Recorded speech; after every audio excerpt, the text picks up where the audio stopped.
નમસ્કાર મિત્રો, ખેડૂત પોકેટ ચેનલમાં તમારું સ્વાગત છે। દેશ, દુનિયા અને ગુજરાતના તાજા, મોટા અને સૌથી મહત્વના સમાચાર જાણીએ તે પહેલા ચેનલમાં નવા છો તો ચેનલને જરૂરથી સબસ્ક્રાઇબ કરી લેજો। રાજકોટની અચમચાવતી ઘટના, મોબાઈલ જોવા ન મળતા 12 વર્ષના બાળકે આત્મહત્યા કરી। ચૂંટણીમાં કરેલા મોટા વાયદા પૂરા કરવા પૈસા નથી, ભાજપના દિગ્ગજ નેતા કૈલાશ વિજયવર્ગીયનું ચોંકાવનારું નિવેદન। આ તો ઇન્ટરનેશનલ લૂંટ ચોરી કહેવાય। અમેરિકાએ ઓઇલ લઈ જતું જહાજ જપ્ત કરતા ભડક્યું વેનેઝુએલા। ઓપરેશન મ્યુલ હન્ટ, અમદાવાદમાં બોગસ કંપની રેકેટનો પર્દાફાશ, કરોડોની હેરાફેરી કરતા 2ની ધરપકડ કરવામાં આવી। સરકારે મનરેગા પર બુલડોઝર ફેરવ્યું, અમે લડીશું જી રામજી બિલ મુદ્દે સોનિયા ગાંધીના આકરા પ્રહાર। વોટ્સએપમાં ડિવાઇસ લિંક, એપલની ડીવીસીસમાં હવે બગથી હેકિંગનું જોખમ, સાયબર એજન્સીની વોટ્સએપ એપલ યુઝર્સની ચેતવણી। લખતરમાં નર્મદાની કેનાલ ઓવરફ્લો, ખેડૂતોના તૈયાર પાક પર ફરી વળ્યા પાણી અને એરંડા સહિતના શિયાળુ પાકને વ્યાપક નુકસાન થયું। એપસ્ટીન ફાઇલ્સ સામે આવી, અત્યાર સુધી 3 લાખ દસ્તાવેજ જાહેર, કોનું નામ આવ્યું, ટૂંક સમયમાં થશે મોટો ધડાકો। કોઈ પણ કામને લઈને સીધા સચિવાલય આવો, દલાલોના ચક્કરમાં ના પડશો, મંત્રી કાંતિ અમૃતિયાનું મોટું નિવેદન। 25-30 રૂપિયે વેચાતી ડુંગળીના ખેડૂતોને ₹12 પણ માંડ મળે છે। કિલ્લો ડુંગળીના હવે પડતર ભાવ સુદ્ધા ન મળતા જગતના તાત હતાશ। અમેરિકાના જ સહયોગી સાથે હાથ મિલાવવા તૈયાર રશિયા, પુતિનની ટ્રમ્પને સીધી ચેલેન્જ। ગૂગલ સ્ટાર ક્લાઉડ અને થેર્સ્ટીફ્લક્સની સ્પેસમાં ડેટા સેન્ટર્સ બનાવવાની તૈયારીઓ, ગેલેન્ટિક બ્રેઇન 2027માં ઓપરેશનલ થશે। ખોદ્યો ડુંગરને નીકળ્યો ઉંદર, એપસ્ટીન ફાઇલ્સના 3 લાખ દસ્તાવેજો જાહેર કરવામાં આવ્યા। બિલ ક્લિન્ટન, માઇકલ જેક્સન અને રિચાર્ડ બ્રેન્સનની તસવીરો સામે આવી। એપસ્ટીન ફાઇલ્સ મામલે ટ્વિસ્ટ, હવે ડોનાલ્ડ ટ્રમ્પની તસવીર સહિત 16 મહત્વની ઈલો ગાયબ। સુપ્રીમનો રાજસ્થાનની 10 ડેન્ટલ કોલેજોને ₹10-10 કરોડનો દંડ ફટકારવામાં આવ્યો। પ્રવેશ પ્રક્રિયામાં મોટા પાયે ગેરરીતિ આચરાય।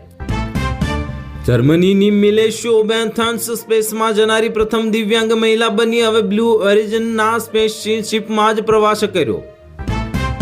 ટ્રમ્પ સરકારના એક નિર્ણયથી હજારો ભારતીય એનઆરઆઈ ફસાયા। H1B વિઝા અંગે હવે નવું સંકટ ઊભું થયું।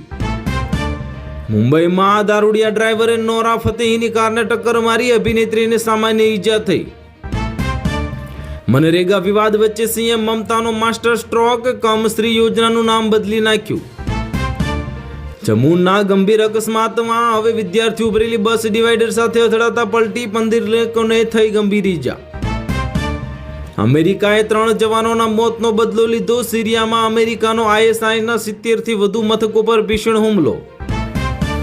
સમુદ્ર સાથેનું યુક્રેનનું જોડાણ કાપવાનું રશિયાનું અભિયાન, રશિયાએ યુક્રેન આડેસા બંદરને કાટમાળ બનાવ્યું, 8ના મોત। પત્નીને જેલમાં ખેંચી લઈ જઈને હવે જવામાં આવી, ઇમરાન ખાને જેલમાંથી ચીસો પાડીને શાહિદ અફ્રીદાને મોકલ્યો ગુપ્ત સંદેશ। ગુજરાત સરકારે વર્ગ 3ની ભરતીમાં પરીક્ષામાં કર્યો મોટો ફેરફાર, માર્કનું નવું માળખું જાહેર કરવામાં આવ્યું। અમેરિકાની ચિંતા વધી, ચીને બનાવી લીધી એડવાન્સ ચિપ બનાવતી સિક્રેટ મશીન, સેમિકન્ડક્ટર માર્કેટમાં આવશે મોટો ઉલટફેર। નવસારીમાં ફસાઈઓનો આતંક, હવે ગાય કાપવાની ના પાડતા આદિવાસી દંપતીને માર્યો અને યુવકનું સારવાર દરમિયાન થયું મોત। શહેરમાં જંગલનો અનુભવ, આસામના ગુવાહાટીમાં દેશનું પ્રથમ બન્યું વાંસમાંથી એરપોર્ટ ટર્મિનલ, મોદીના હસ્તે ઉદ્ઘાટન થશે। પરાગ શાહને ઘેરી વળ્યા નારાજગી અને વિવાદ, વિધાનસભ્યને એક જ દિવસે 2 આંચકા લાગ્યા।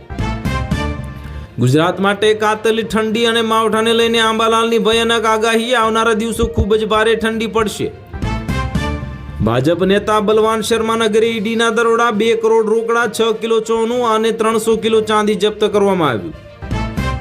સેગવામાં તસ્કરો ત્રાટક્યા અને 3 લોકોએ આપ્યો 4 સ્થળોએ ચોરીને અંજામ। બાંગ્લાદેશમાં હિન્દુ યુવકની નિર્મમ હત્યા કેસમાં 7 લોકોની ધરપકડ, યુનિસે કહ્યું કે કોઈને છોડવામાં નહીં આવે। મને ન્યાય આપો, મારી સાથે નાઇન્સાફી થઈ છે, અંડરવર્લ્ડ ડોનની પુત્રી હસીન મસ્તાને પ્રધાનમંત્રી મોદી અને અમિતભાઈ શાહ પાસે માંગી મદદ। બાંગ્લાદેશમાં ભારે અશાંતિ ફાટી નીકળી, ટોળાએ 7 વર્ષની બાળકીને જીવતી સળગાવતા ભારે હોબાળો મચી ગયો। અમદાવાદને મળી પ્રથમ make in India metro train. આ મહત્વપૂર્ણ કદમ ગુજરાત માટે બન્યું ગૌરવપૂર્વ. ઉનાના કાળાપણ ગામમાં સરપંચ શિક્ષિકાને માર માર્યો, ગ્રામજનોએ લગાવ્યા ગંભીર આક્ષેપો. સત્તાનો અર્થ હવે બદલાઈ ગયો છે. એસ જયશંકરે વૈશ્વિક આર્થિક અને રાજકીય ઉથલપાથલ પર આપ્યું મોટું નિવેદન. ગુજરાતના હાઈકોર્ટે એડવોકેટ એસોસિએશનની ચૂંટણીમાં સિનિયર એડવોકેટ યતિના ઓઝા 946 મત મેળવીને પ્રમુખ ચૂંટાયા. તેલ નિયંત્રણ માટેની લડાઈ વધુ તીવ્ર બની. અમેરિકાએ વેનેઝુએલાના દરિયાકાંઠે બીજો મોટો દરિયાઈ હુમલો કર્યો, જેમાં બીજા ટેન્કરને પણ જપ્ત કરવામાં આવ્યું. ISIS પર અમેરિકાની હોકઆઈ એર સ્ટ્રાઇક અને આતંકવાદીઓને ફૂંકીને માર્યા. 2025માં અનેક ગુજરાતી પરિવારના અમેરિકામાં સ્થાયી થવાના સપના રોળાયા. રેકોર્ડ બ્રેક દેશ નિકાલ કરવામાં આવ્યો. અમદાવાદમાં 75 લાખ શહેરીજનોને પાણી વિતરણનો દરરોજનો ખર્ચ ₹2 કરોડથી વધુ હોવાનું સામે આવ્યું. નોટ ગણતા ગણતા થાકી ગઈ CBI. લેફ્ટનન્ટ કર્નલના ઘરેથી મળ્યો નોટોનો પહાડ. પત્ની સામે પણ FIR નોંધવામાં આવી. ગૃહ મંત્રાલયનો મોટો નિર્ણય. અગ્નિવીરો માટે BSFમાં કોન્સ્ટેબલ લેવલની ભરતીમાં 50% અનામત આપવામાં આવશે. અમદાવાદમાં મોબાઈલમાં વ્યસ્ત રહેવાથી મેટ્રોના 55% મુસાફરો સ્ટેશન ભૂલી જાય છે. 68%ની ચોંકાવનારી કબૂલાત. અરવલ્લી પર્વતમાળા સામે સંકટ. 90% વિસ્તારમાં જમીન ખનીજ ખનનથી હવે નુકસાનની દહેશત ફેલાય. ઉત્તર પ્રદેશમાં વહેલી સવારે એન્કાઉન્ટર. ₹50,000 ઇનામ ધરાવતો લૂંટારો આઝાદને ઠાર કરવામાં આવ્યો. અમેરિકાને ઓઇલ લઈ જતું જહાજ જપ્ત કરતા ભારે પડ્યું વેનેઝુએલા, અને હવે બંને દેશો વચ્ચેના સંબંધો વધુ વણસ્યા. ભારે પ્રદૂષણ, કડકડતી ઠંડી અને હિમવર્ષા. 16 રાજ્યોમાં ધુમ્મસ શીતલહેરની ચેતવણી કરવામાં આવી જાહેર. રાજકોટમાં વિદ્યાર્થીના મોતને લઈને DEOના દ્વારા તપાસ કમિટીની રચના કરવામાં આવી. સાસણગીરમાં સ્વિમિંગ પુલમાં વિદ્યાર્થીનું મોત થયું હતું.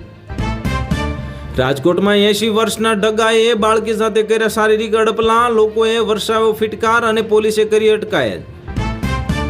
ભારત અને પાડોશી દેશોનું ભવિષ્ય એકબીજા સાથે જોડાયેલું છે. બાંગ્લાદેશની પરિસ્થિતિ પર ભૂતપૂર્વ આર્મી ચીફ મનોજ નરવણેએ વ્યક્ત કર્યો અભિપ્રાય.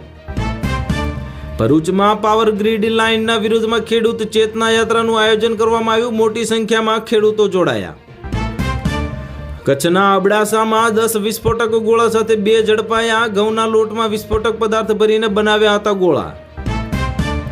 મનરેગા વિવાદ વચ્ચે CM મમતા બેનર્જીએ કર્યો વળતો પ્રહાર. કર્મશ્રી યોજનાનું બદલી નાખ્યું નામ. ડોનાલ્ડ ટ્રમ્પના નવા ફરમાનથી અમેરિકામાં દવાઓ સસ્તી બનશે. હવે ભારતીય ફાર્મા સેક્ટર પર પડશે મોટી અસર. ગણેશ જાડેજા અને રાજુ સોલંકી વચ્ચે સમાધાન કરવામાં આવ્યું. સાવન સોલંકી સાથે ગણેશ જાડેજાની તસવીરો આવી સામે. કુદરતનો કરિશ્મો કે વૈજ્ઞાનિક રહસ્ય. ઉધમપુરમાં તાવી નદીમાંથી મળ્યો પાણીમાં તરતો પથ્થર. દર્શન કરવા ભક્તોની ભીડ ઉમટી. બાંગ્લાદેશમાં અરાજકતા વધી. વિરોધીઓ બેરિકેડ તોડીને સંસદમાં ઘૂસી ગયા. યુનિસ સરકારને 24 કલાકનું અલ્ટિમેટમ આપ્યું.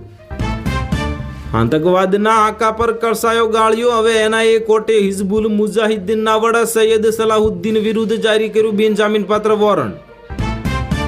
કાંતિ અમૃતાએ ભ્રષ્ટાચાર અને વચેટિયાઓ સામે લાલ આંખ કરી. તમામ કામ માટે હવે કોઈને રૂપિયો આપવાની જરૂર નથી. સીધા સચિવાલય આવો. કાંતિ અમૃતિયાને આકરા પ્રહારો. બાંગ્લાદેશ આદિના અંતિમ સંસ્કારમાં કંઈક મોટું થશે. અમેરિકાએ તેના નાગરિકોને પણ ચાપી ચેતવણી. તો હાલ માટે આટલું જ. મળીશું નવી અપડેટ સાથે. જો વિડીયો પસંદ આવતો હોય તો વિડીયોને કરી દેજો લાઈક, અને ચેનલમાં નવા હોય તો ચેનલને કરી દેજો સબસ્ક્રાઈબ.